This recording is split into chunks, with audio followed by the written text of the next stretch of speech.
responsible for you having to leave that. Exactly. Sorry.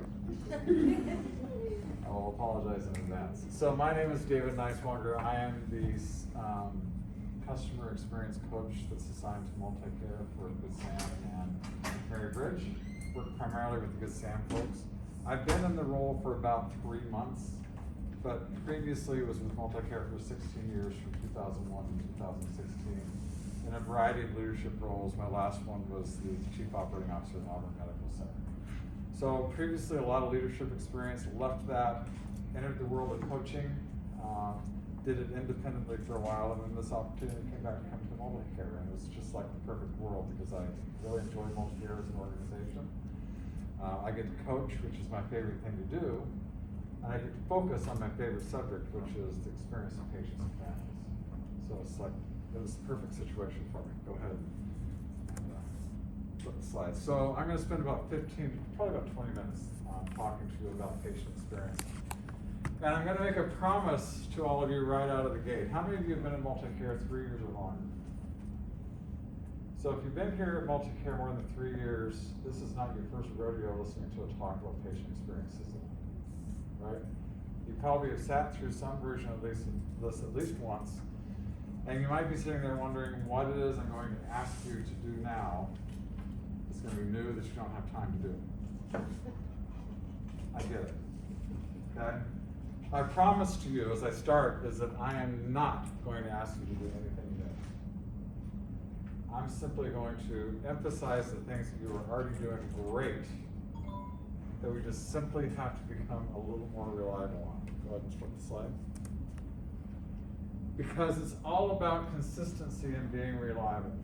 And the reason for that is that consistency and reliability leads to trust and confidence. So I want you to think of your most trusted relationships that you have, whether it's a spouse, whether it's a best friend that you've had for a long time. Those are usually relationships that are built on things like reliability, they're consistent, you know you can depend upon them, right? So you trust them, you have confidence in them. In the case of our patients, trust and confidence ultimately is about improving the patient outcome. Go to the flip slide. So it's all about the outcomes. You're here because you want to take care of your patients. You're here because you want to help people get better, right? That's why you all went to nursing school. That's why you all are here or have spent some time in your career at a hospital or healthcare institution, because you want to help people get better. So that's what this conversation is going to be about, because I want you to ask yourself if any of the following items might possibly have an impact on the outcome of the care for a patient. So if a patient doesn't understand their plan of care, is that going to have an impact? If they don't understand their medications, is that going to potentially impact their outcomes? Or if the care team does not have full trust and confidence of the patient or family, does that have the potential? All have the potential to impact the outcomes of the patient. Go ahead, next slide. And the data on this subject is very, very clear. There's been a lot of research on this. And it demonstrates that there is a direct correlation between the patient's perception of the experience that they receive and the improved outcomes, increased trust, increased confidence in the care team, and an increased likelihood to follow through on the prescribed plan of care. My son is a great example of this. I have a 27-year-old son. He's an ex-Marine. He embodies everything that you think of when you think of a Marine. He's just like, it's my son Billy. It's Mr. Macho. At least he thinks he is. And he has 2 young girls, my granddaughters. I love them to death. He's brought them to the hospital at one time or another, and as a result of that visit, they had kind of a bad experience where the right hand didn't seem to know what the left hand was doing, or left without clear instructions. It was just a bad experience. His perspective now is the whole healthcare system stinks, can't be trusted, and there's no reason to even go to a doctor. That's the trust and confidence factor, and that's the impact when you talk about increased likelihood to follow through on prescribed plans of care. They don't trust us, they don't have confidence in us. It's easy for them to just say, oh, I don't have to quit smoking. They don't really know what they're talking about, right? I don't have to cut out the salt in my diet. Next Next slide. So it's not about the number. You hear us talk a lot about Press-Ganey, right? Press-Ganey, percentile numbers, and you have it posted in the unit somewhere. Press-Ganey provides us a comparative look at how we're doing, okay? But it's just a number. What's important is there's a story that goes behind that number. And what I want to explore with you a little bit for about 5 or 10 minutes in this conversation is, what if instead of having the patient sitting there in their office or their living room checking off boxes on a survey, and instead you had them in front of you, you said, tell me about your experience. What would the numbers or the boxes translate into with the story? So that's what we're going to talk about, is what the number represents, because it represents what their overall experience, their perception of their care, and how much they trust us. And as I said, it's a predictive measure of outcomes. Next slide. There's a story behind all these numbers. And here's what some of the numbers might be. Now, these are not actual patient quotes. I want to emphasize this.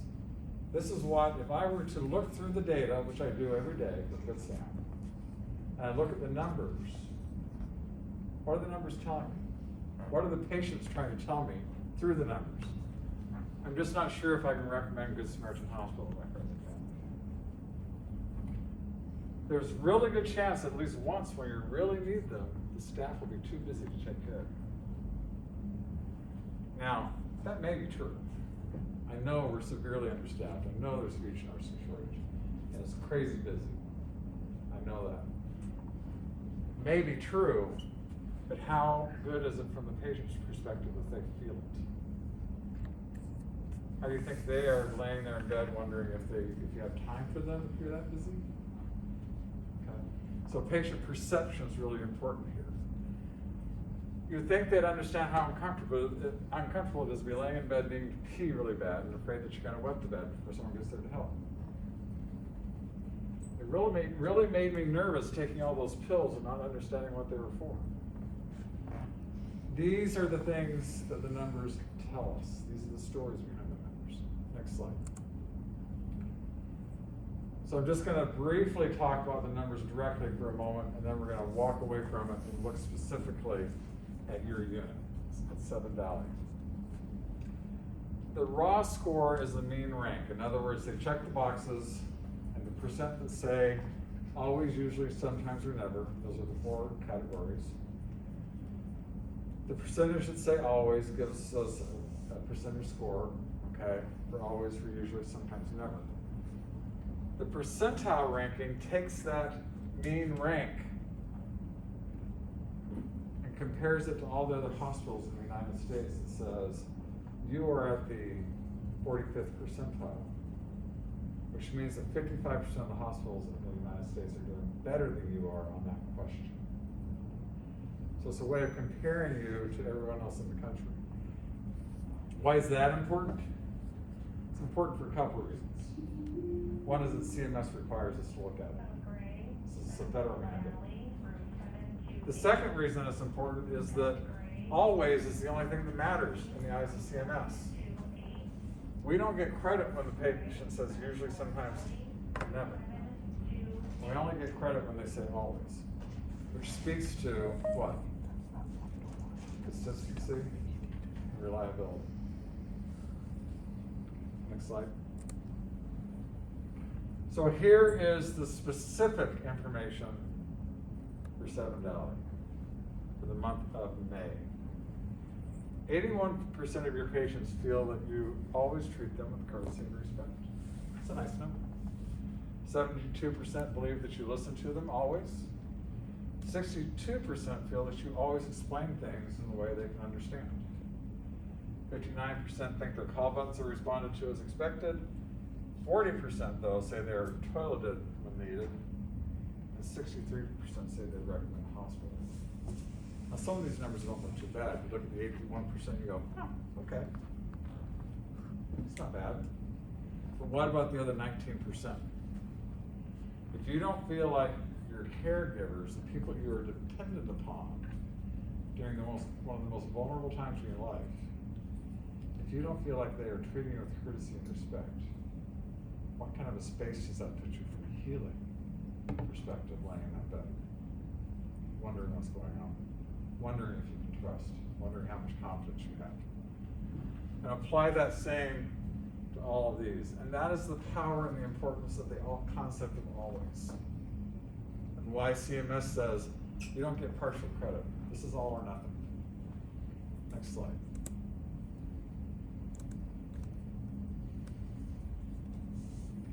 So these are actual patient quotes from Seven Valley last month.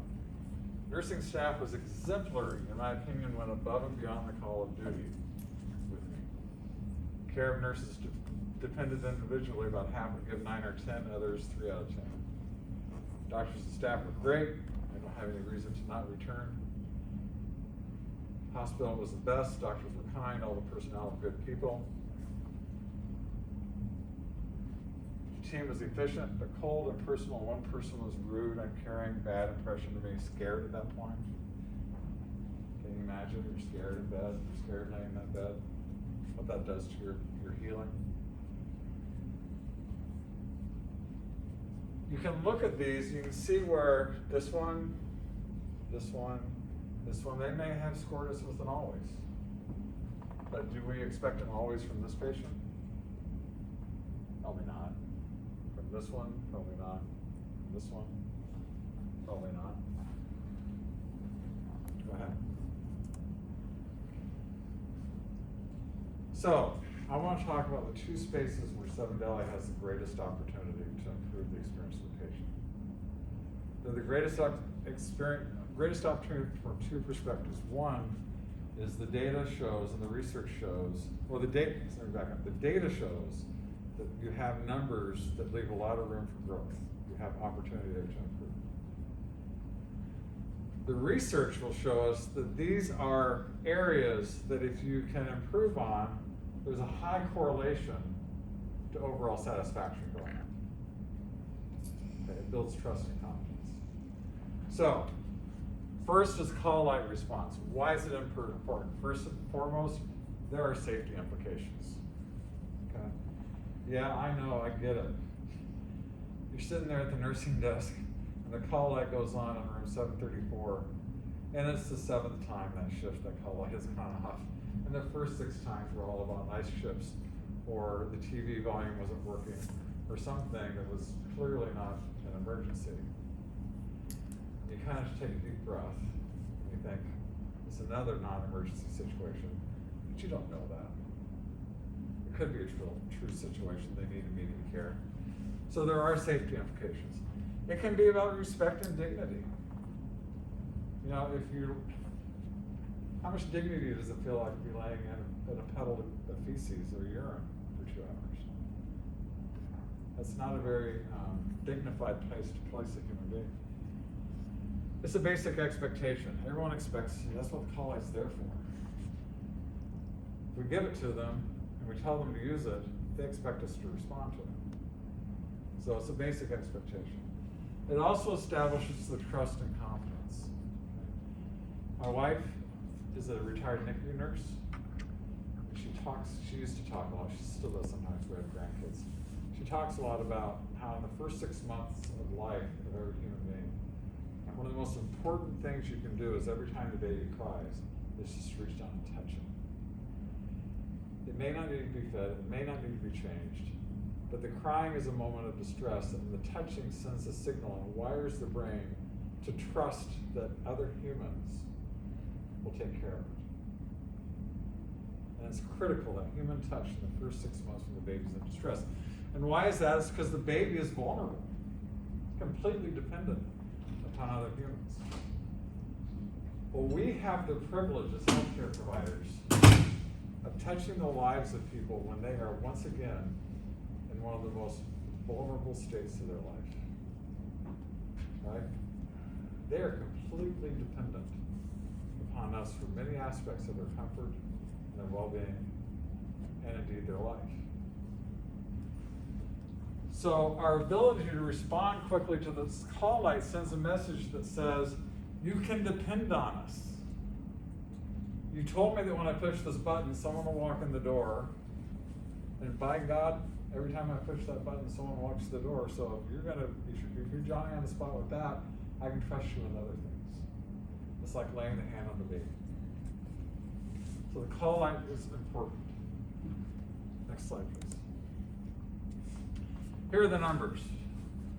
41% of their patients in 7 Valley say that they always have their call light responded to in a timely manner, or when they expect it to be. 41% say usually, 18% sometimes, and the bright spot of this is 0 say never. So my message here, I'm looking at this data, when I look at it, I look at a lot of data, and I've seen it from a lot of different organizations. What I translate this to tell me is that you guys are doing the right things. You're doing what you're supposed to be doing most of the time. It's just not always.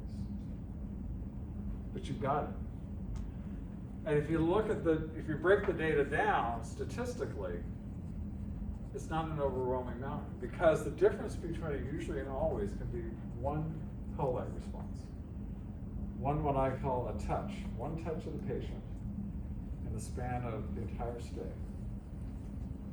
It could just be that one time that they said, well, there was that one time, so I can't say always, right? All you have to do to get to the 50th percentile in this category is have 8 patients change their answer from always, usually to always. 8 touches in a month. That's all it would take. It's not an insurmountable number. If you were to change all the usuallys to always, you'd be the 97th percentile of the United States. Now, the reason why I emphasize this is I go to a lot of places and I see all these numbers down to sometimes and nevers. And when you look at that, it's like, we have a mountain to climb. Because I don't have to just shift one touch. Sometimes probably means that I'm missing several touches per patient. And never means I'm never getting it right, which means I've got a whole cultural issue. That's not the case here. Next slide. So the strategies for improving your scores in the call light response. I'm going to sound like a broken record. You've heard it 1,000 times. I'm going to say it one more time to make it 1,001. Hourly rounding. Hourly rounding has been proven time and again in organization after organization after organization to be your single best strategy for decreasing call light usage. And the reason is you're getting ahead of the curve. If you do your hourly rounding right, if you go in the room, you make a connection with the patient, have a conversation with them, not just check on the lines and not just ask them about their pain, anticipate what their needs are. You know, I'm going to be back in an hour, but is there anything you think you're going to need? You're good with toileting? Okay, just ask them the questions to see if you can anticipate what they need and give them an opportunity to communicate what their current and anticipated needs are so you can take care of them and then be very clear. All right, we've got you all set. I'm going to be back in an hour. We're going to take care of you again. Right? Second is to throw out what I call, it's not my mentality. It's not my job. It's not my patient. And to adopt something we call a no-pass zone. A no-pass zone is very easy in concept. It says that I am walking down the hallway, call light goes off, I do not what? I do not pass. I stop, unless I'm going to an dire emergency, I'm going to stop in my tracks, make the turn, go in the room, even as a non-clinician. I'm just going to say, I see your call lights on. What is it we can help you with? I may, as a non-clinician, I may not be able to help you. As a nurse who was on their way to take care of something else, you may not be able to help them in the moment. But mentally, just that response as opposed to laying there saying, I pushed it. It may have only been 3 minutes ago, but let's face it, when you're laying in a hospital bed and you're waiting for someone to respond, 3 minutes is going to feel like 10. It's just a mental thing. That's their perception.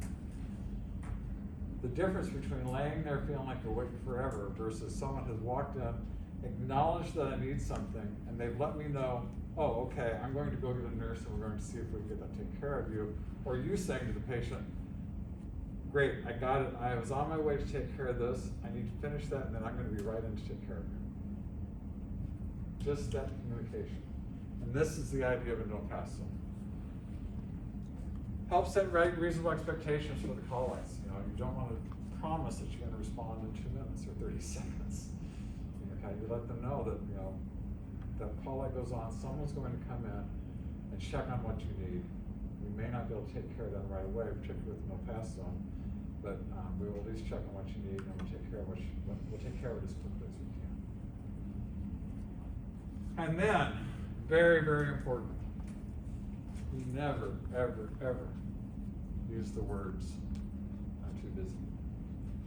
We never, ever, ever, ever the words, "we are short-staffed." You know why?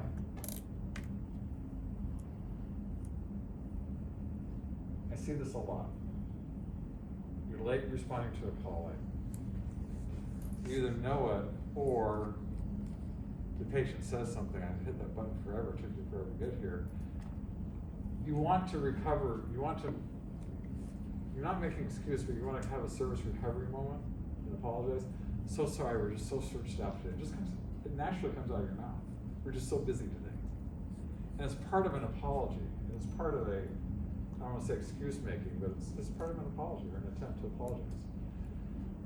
What it does, though, is it sends a message to the patient that you are so busy, and oh my God, if they're that busy, are they really taking care of everything that I need? Am I really safe? These are the worst things you can say to the patient, even if it's true. We all know there are days you're short-staffed. We know that. We acknowledge it. The patient doesn't need to know it. I guarantee you, whether you say it or not, the patient knows you're busy. I hear this all the time.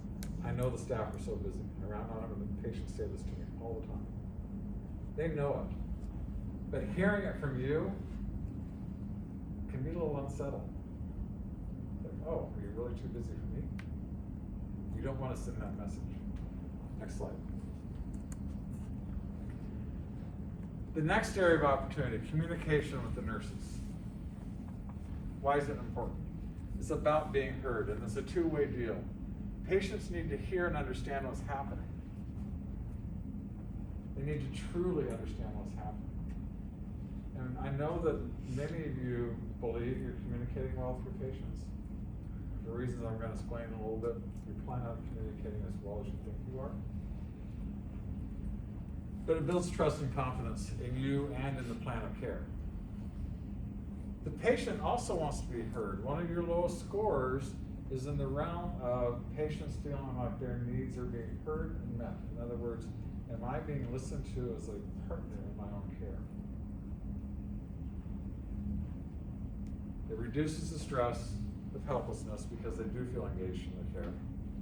And it improves compliance with the care plan because we all know that when someone is engaged in the solution, they're more likely to actually follow through on that solution than if someone tells them they have to do it.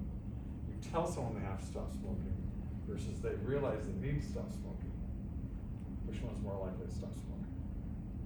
The one that realizes it. Next slide. So here are the numbers. Very similar. 93 to 94% of the time, it's usually or always in communicating both directions. No nevers, handful of sometimes. And in this case, if just 5 patients change their usuallys to always, 5 touches, you climb above the 50th percentile. And if you change all the usuallys to all, sometimes change all the usuallys to always, you would be the 99th percentile. You'd be one of the #1 hospitals in the United States. And again, I'm not talking about changing every single patient encounter. You may have 20 conversations with a patient over a span of a shift. 100 between all the nurses over the span of their stay. We could be talking about just one of those 100 conversations. Next slide. So strategies. Be curious, use TeachBack. How many people know what TeachBack and have used it before? Okay. I know that some nurses tell me that they complain about using teach back because they say, well, I just feel like I'm treating my patient like a kindergartner or preschooler. Okay. It's not the case. There's ways to ask this. It's like, you know, I've covered a lot of ground here. And I just want to make sure that you understand. So if you could just tell me what you have heard is the plan for the next 2 hours or for the rest of the day. What's the game plan? I use that a lot. I say, what's the game plan? Make sure you have their attention. I've seen nurses walk, when I'm rounding, I've seen nurses walk into rooms and they talk very, very softly. The patient's watching TV and maybe you don't want to interrupt them, whatever the reason is, but they're not getting the attention of the patient. The patient's not listening all the time. Ask if there's anything not understood. Ask if there's anything they're concerned about. This is a way to get to that them being heard thing. I see a lot of situations where patients will just say, okay, okay, okay, okay, and they nod their head a lot. Usually that's a sign that they're telling you they don't really understand. Repeated okays, repeated head nods is usually a subtle message of saying, I don't want to appear stupid,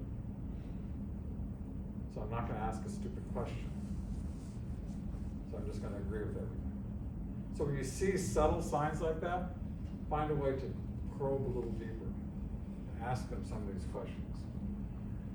In the moment, you make them feel like they're the only person you have to support. No one else matters but you. I'm sorry it took me a while to get here. I was busy with another patient, but I'm here for you right now. We're going to make sure that everything you need is taken care of before I walk out of this room.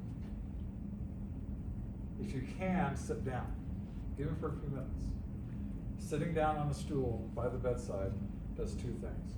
One, it sends a message to the patient that I'm here for you. I'm going to take my time. I'm not just breezing in and out. The second is there's studies that definitively show it doubles the perception of how long you spend with them. You may have only spent 3 minutes with them, they're going to feel like you spent 6 or 7. It's a perception. There's a barrier I want you to appreciate. It's the power gap between caregivers and patients. And a lot of nurses kind of laugh at this when I talk about it, but it's real. You have this vulnerable patient. They're completely dependent upon you for so many aspects of the next several days of their life, or the next several hours of their life.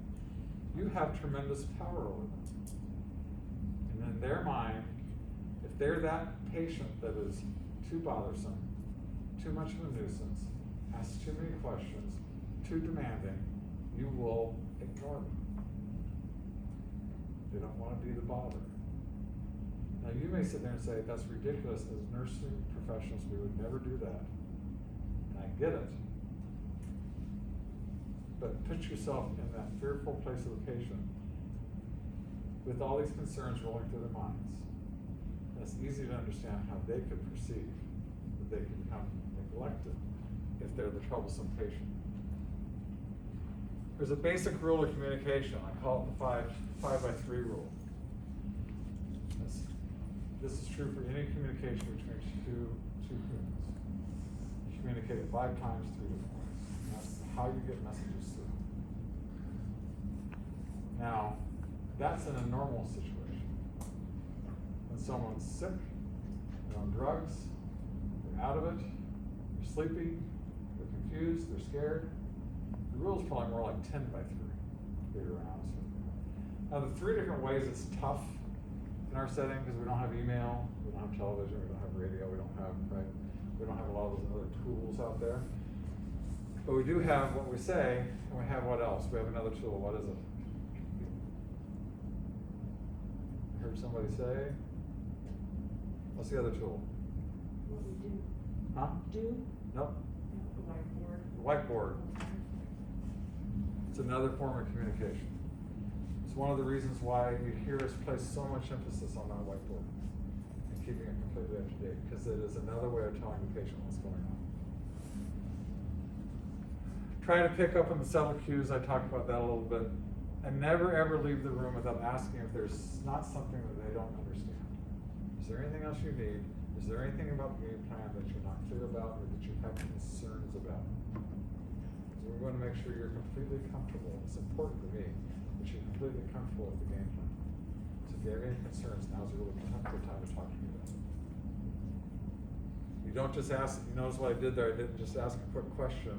I added some words of assurance that I'm gonna take the time to listen to you, it's important for me to hear it. Because again, remember, they're laying there hearing you say, before I leave, whether you have any questions, you have any concerns, they're laying there thinking, she's really busy, I don't wanna bother her, so I'm just gonna stay here and nod my head that everything's okay so that they won't perceive me as being a bother. We have to draw it out. Next slide. So I'm gonna close with this. First of all, I promised you at the beginning I was not gonna ask you to do anything new. Did I keep that promise? I'm asking you to do the things you already are doing really, really well a little more consistently. That's all I'm asking. Because when I look at the data, if I take the data and translate it into stories, and I've never met anyone here, never met Carolyn, never met anyone on this team, but I was just looking at the numbers, my translation would be, this is fundamentally a really fantastic team. I mean, have your usuallys and always in the over 90%? That's huge. It's actually not too many places have that. So you've got a great group of people. You just have to be more consistent, more reliable, so you build the trust and the confidence. Remember that healthcare is a team sport. I often refer to it as the ultimate team sport, because unlike the Seahawks or the Mariners or any other teams, we have lives at stake. You know, if someone on the Seahawks doesn't do their job, they don't win a game. Okay, they don't score the touchdown, they don't get the first down, whatever it might be. Someone on our team doesn't do their job, there's some serious consequences. It is the ultimate team sport, which means that we have to lean on each other. That's why get rid of the, it's not my mentality is so important. They are our patients. This goes from every person, from one position to the other position, bottom to top. It's our patients. And we need to take care of them as a team, and if I have time to help with another patient, I'm gonna do it, because my colleague is busy. If I have a colleague who's having a bad day, and it happens, we all have a day when we're off, okay? Even Russell Wilson, I don't know how many Seahawks fans there are here, but I've seen Russell Wilson throw up some real stinkers. Okay, one of the best quarterbacks in the NFL right now, and he can really look pretty horrible on some days. We all have a bad day. The question is, what do we do as a team to shore each other up and support each other through this? Can I feel comfortable going to Beth, sorry, you're in front of me, and saying, boy, you just don't seem to quite be with it today. I know there's a lot going on, but remember we need to stay focused on the patients so they don't feel what else is going on in their lives. Can you be comfortable saying that? You're all comfortable, I assume, with walking up to a colleague who might be struggling with a technical skill. You know, whether it's line placement, whether it is whatever it might be, the nursing skill part of it. If you have a colleague who needs help with that, you're gonna pitch in and help, right? Because there's patient quality associated with this. I hopefully have made a little bit of an argument with you today that there is patient quality associated with all this stuff too. Just as much. Everything else you do right from a technical perspective, lines, drugs, everything. Everything you do from a technical perspective can be completely wiped out if the patient doesn't have trust and confidence in their care, you and their care plan. So I want to thank you for giving me the time to come and talk to you today. Caroline, thank you for inviting me. Absolutely. Any questions Thank or you. thoughts or comments that I can respond to? This makes sense to everybody? Thanks a lot. Have a good night. Thanks, David.